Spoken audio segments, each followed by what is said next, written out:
Fala galera, estamos aqui para mais uma aulinha de química, tá? Aqui quem fala é a tia Paty.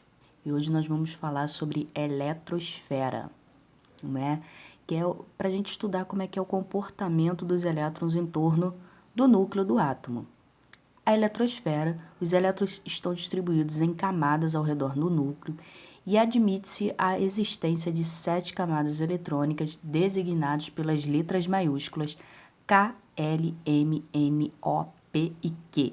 À medida que as camadas se afastam do núcleo, aumentam a energia dos elétrons nelas localizados. As camadas da eletrosfera representam os níveis de energia da eletrosfera. Assim, as camadas K, L, M, N, O, P e Q constituem os primeiro, segundo, terceiro, quarto, quinto, sexto e sétimo níveis de energia, respectivamente. Então, aqui como é que fica distribuído esses elétrons pelas camadas, né? Na primeira camada, camada K comporta até 2 elétrons, segunda camada, que é a camada L, até 8 elétrons, terceira camada, que é a M, 18 elétrons, 32, 32, 18 e 8 elétrons no seu total. Em cada camada ou nível de energia, os elétrons se distribuem em subcamadas, ou que a gente chama de subníveis de energia, representados pelas letras S, P, D e F em ordem crescente de energia. O número máximo de elétrons que cabe em cada subcamada ou subnível de energia também foi determinado experimentalmente. Então, como é que fica? No subnível S, pega 2 elétrons, subnível P, 6 elétrons, o D, 10 e F, 14. Lembrando, gente, que o número máximo de elétrons é 2, 6, 10 e 14. Mas ele pode, por exemplo, ter 1. Mas ele não pode ter no subnível S 3 elétrons, tá? Então, olha como é que ficaria essa distribuição de subníveis. Um S na primeira camada, porque só tem 2 elétrons. Na segunda camada, por ter 8, eu vou ter 2S e 2P. Na terceira, por ter 18, 3S, 3P e 3D. Na quarta, por ter 32, 4S, 4P, 4D e 4F. Lembrando que esse primeiro número representa o nível ou a camada de valência e depois vem os subníveis.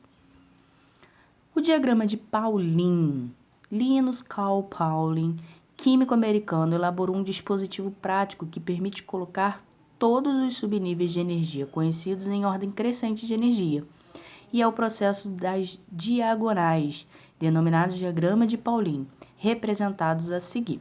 A ordem crescente de energia dos subníveis é a ordem da sequência das diagonais. Então, como é que ficaria? 1S, desceu e voltou, 2S, desceu, 2P, 3S, 3P, aí desce para 4S, sobe, 3D, 4P, 5S, voltou 4D, 5P, 6S, voltou 4F, 5D, 6P, 7S, depois 5F, 6D e 7P8, P6. Exemplos, eu tenho um manganês com 25 de número atômico, então aqui por ser um elemento estável, o número atômico é igual ao número de prótons e o número de nêutrons e de elétrons, né? Então, 25, então ficaria 1s2, 2s2, 2p6, 3s2, 3p6, 4s2. Então, até 4s2 eu tenho 20. Como faltam só 5, 3d, 5. Lembrando, galera, D vai até 10 elétrons. Mas, como só faltavam 5 para colocar, fecho com 5. Olha o xenônio. 1s2, 2s2, 2p6, 3s2, 3p6, 4s2, 3d10, 4p6, 5s2, 4d10, 5p6. Somando esses expoentes das letras, eu vou ter 54 elétrons. Beleza? E aí, com isso, gente, a gente consegue determinar os números de quânticos, que é um valor numérico que a gente atribui para os elétrons, tá? Então, o número quântico principal, que é chamado de N, ele refere-se ao nível de energia do elétron. Então, a primeira camada é a 1, a L é 2, M é 3, N 4, O 5, P 6, Q 7. Número quântico secundário ou azimutal, que é representado pela letra L, refere-se ao subnível de energia do elétron. Então, olha só, o S, o número quântico secundário dele é 0, o P é 1, o D é 2 e o F, 3. Número quântico magnético, que é o M ou ML, refere-se à orientação dos orbitais no espaço. Gente, número quântico magnético é a casinha que a gente vai colocar esses elétrons. O S, ele tem apenas 2 elétrons, por isso ele possui apenas um orbital, porque a cada quadradinho desse de orbital, ele comporta 2 elétrons. O P, ele tem 6 elétrons, então ele vai ter 3 orbitais. O D são 10, então ele vai ter 5 orbitais. O F, que tem 14, vão ter 7 orbitais. Número quântico de spin, que é o S ou o MS, refere-se ao sentido de rotação, que do inglês significa spin, que é a rotação do elétron. Então, se eu tenho menos 1/2, a setinha está voltada para baixo. Se a setinha for voltada para cima, mais 1/2.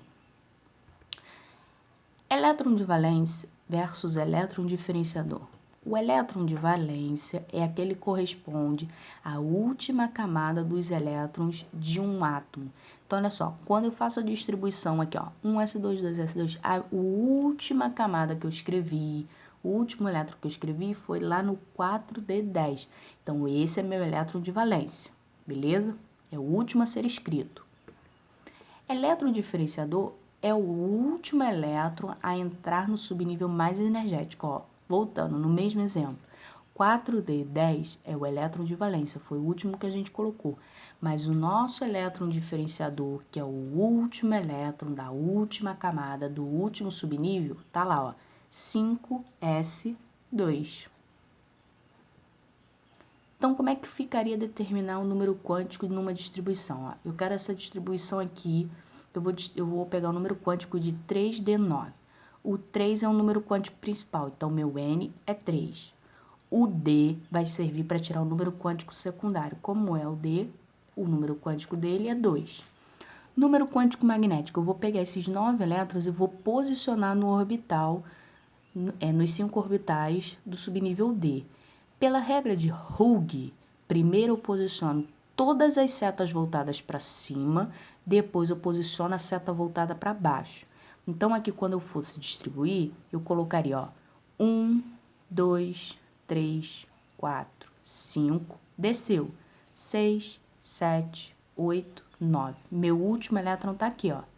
Então, o meu número quântico magnético é mais 1.